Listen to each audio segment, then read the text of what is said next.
my main weakness, well, I've got two of them,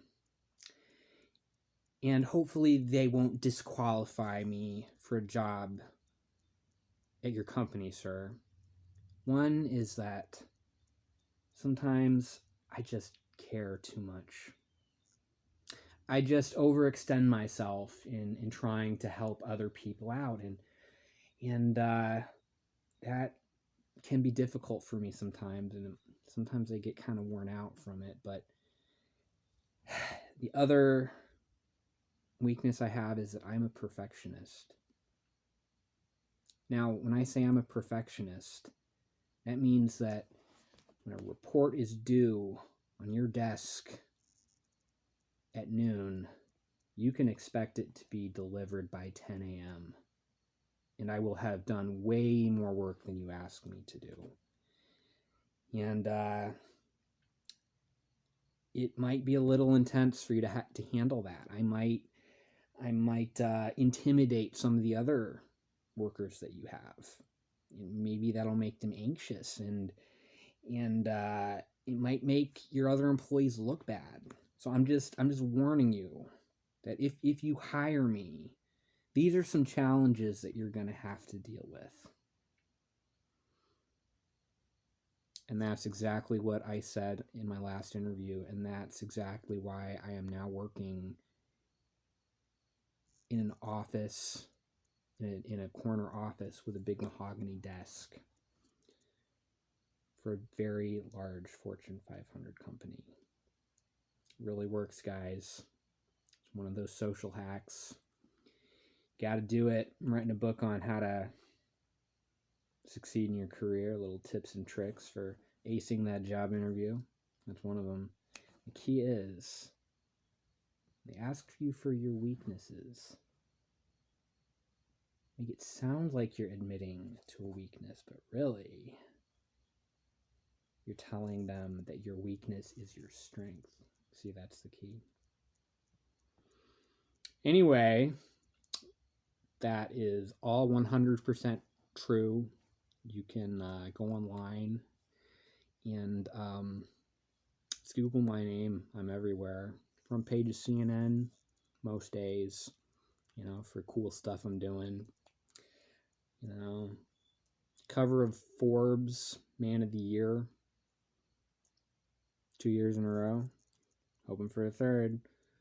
Just gotta make sure that revenue is up this quarter. Anyway, so point of all that is to say, if your perfectionism is actually useful and it's being used appropriately, is it perfectionism? Because you might have a tendency towards perfectionism. And in my mind, it's not true perfectionism unless it's in excess. But, you could say, maybe not. Maybe you could say that it's a personality trait that is really obsessed with doing a good job, and you could call that obsession with doing well and succeeding well perfectionism, and it's just excessive perfectionism if it's used in a way that actually hinders your goals. The point of all that is to say that one of my goals in making YouTube videos is to make them as good as possible, and because it's something I value, and it's an art form, and it's something that I'm good at doing. I think I have a knack for making good videos. I'm an artist. I'm an intellectual. I've got all the makings of I know how to make it look good. I know how to make it sound good, and but I've realized that one of the keys to doing a good job is to be willing to do a bad job. Because if you don't practice and do something poorly, you'll never get better at it. So one of my goals is to make really good videos, and the other goal is to make so one is quality, the other is quantity. I want to just make as many as possible. Um, and so like, try to set a goal of like, make one a day. Doesn't matter what it's about. Don't wait until you have the perfect idea for video. Problem is that most of the time that I'm awake during the day, I can't make quality videos of the type that I want about some of the topics that I'm really interested in. Because there's this obnoxious buzzing sound that's not there at night. And I think it's the cicadas. And they don't sound like cicadas on video. It just sounds like shitty audio. And so I've decided that for this one, I'm going to just make this video not going into the not actually making the going into the topics that I want to discuss, but I'll just list some of the topics that I want to discuss, my goals for this channel. So definitely I want to get into philosophy. My main interest in philosophy is probably consciousness. That to me is the most interesting. I want to address philosophical concepts like materialism, my critiques of those, artificial intelligence.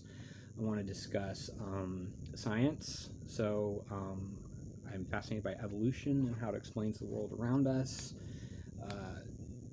Animals. I love animals. I probably should have studied zoology in college, but I'd love to just make videos talking about cool animal facts because I love watching videos like those. I want to talk about space travel. I'm not really well educated in astronomy, I will admit, but I do find the concept of space travel fascinating, and that's why I love science fiction. And so the problem with a lot of astronomy is it's so abstract. You're talking about stars that you'll never visit and that are so big that you have no way to comprehend how big they are, and they're so far out there, there's no real reference point for understanding how you relate to it. But space travel, that does. So I want to talk about the paranormal world, or as I prefer the term, high strangeness. I like that because it includes topics like UFOs or UAPs that aren't necessarily paranormal, but they belong in a category along with things like ghosts, telekinesis, uh, you know, angels and demons, and psychic powers, things like that, because they are topics that go beyond or lie at the edges of conventional models of reality. Near-death experiences are also included in that. I want to make videos reading poetry, obviously more videos of my music, start singing more, making videos about my daily life, hobbies that I have, like longboarding or going hiking, and comedy. I want to do a satire, and I want to do stand-up type comedy because I've got a knack for the performance aspect of it. I've got a knack for the jokes. I've written a lot of material. Problem is, I hate going to open mic nights, and I've written a ton of material that I've got filed away somewhere, and I'm like, man, I just can't. If I ever want to actually use this, I've got to start going to open mic nights. Guess I'll have to just bite the bullet and start doing it at some point. Otherwise, it goes to waste. Guess what? I don't have to do that. I can just use YouTube. Problem with stand up is that there are some art forms that experiencing the art when it's done poorly is not painful. Looking at a child's shitty drawing of a house just makes you say, "Oh, that's cute." He thinks the house, looks the way it does, and it doesn't. Bad stand-up is painful. It's really painful, and I don't want to deal with that. Too much energy and interacting with people. I don't want to interact with people. And then I want to get into society and politics. I have a political science degree. My main interest in politics is more probably the cultural aspects of it. I think they're more relevant. Who's in office or what foreign or domestic policy is, how much we're getting taxed.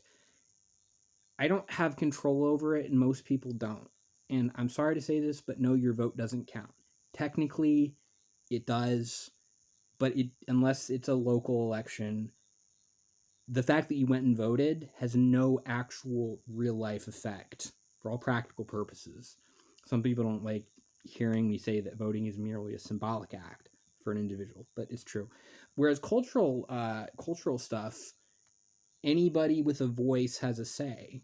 I have, using YouTube, I get to share my viewpoints and sway other people to change their viewpoints, as opposed to trying to sway people's votes or make new laws. So there's that. I want to talk about racial issues. They're so charged up, like critical race theory and why it's garbage. I also want to talk about LGBT issues, particularly gender identity controversies.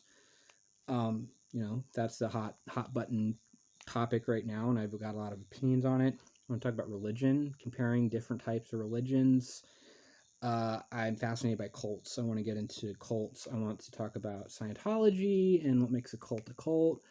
And more specifically, I want to address problems that exist within Alcoholics Anonymous that I think need to be addressed because while it's fascinating to explore Scientology, pretty much everybody that's not a Scientologist knows it's a cult. And so I don't feel strongly about it. I just find it fascinating because it's so bizarre and the psychological aspects of how cults operate. But I want to apply it to something that actually does have an impact on people, and it's Alcoholics Anonymous, and it's incredibly harmful. And that's just a fact. I red pilled on that a long time ago. I want to talk about spirituality and psychology and where they intersect. I call it psychospirituality. And what most people would call Jungian psychology. I prefer the term psychodynamics. To me, Jung is one of the greatest thinkers of all time, and he's one person that has had an impact on my way of thinking that I can't really compare to anybody else, other than maybe Buddha or Muhammad or something, or Muhammad, Jesus or Buddha maybe, because those guys have definitely influenced me. But Jung has probably greatest thinker in my mind. But I don't call it Jungian psychology because it's broader than him. He kind of originated some of those ideas and principles, but I've expanded on those myself, and other people have, like Joseph Campbell and stuff. So psychodynamics.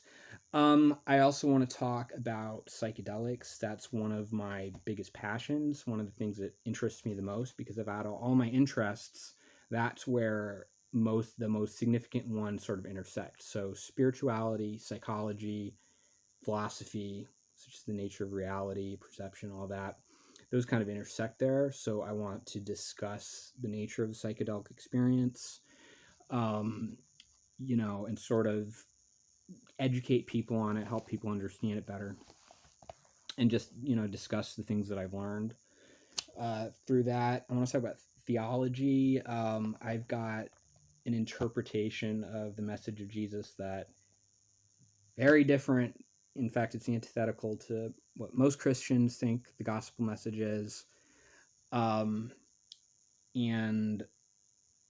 by the standards that I would have had for what makes a Christian, 10 or 15 years ago, I would be very much not Christian today, but I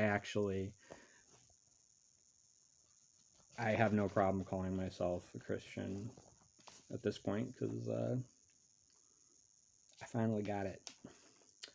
I want to talk about Buddhism. Buddhism is more of a philosophical concept, whereas my understanding of Christianity is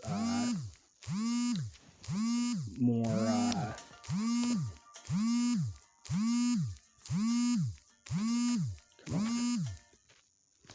is more that Jesus inspires me in how to live my life and how to love people.